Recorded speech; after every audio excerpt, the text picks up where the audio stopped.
Hi, my name is Alexis Washington. I'm going to tap into some body oscillations. Okay, so I'm going to just teach you one of the body oscillation with your head and shoulders. Okay, so you know how you see this move sometimes, or this move sometimes, right? So there's a trick to that. So think about you dropping something like your head, right? So just don't just move your head, don't move anything else but your head. Just drop your head down like this. While you drop your head like this, go and drop down your shoulders. So ah.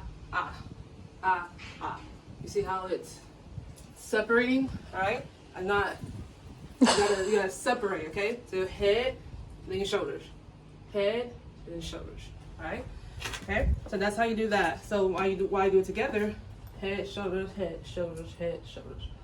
You can even go up if you like, all right? And then another cool thing is that while your head is moving, your shoulders moving a different way or another way, like at the same time or simultaneously. Like I'm moving head, then moving shoulders. Head, and move shoulders. Head, and move shoulders. You can move with it. Move over here, up here, down here, whatever you like.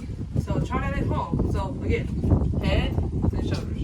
Head, then shoulders.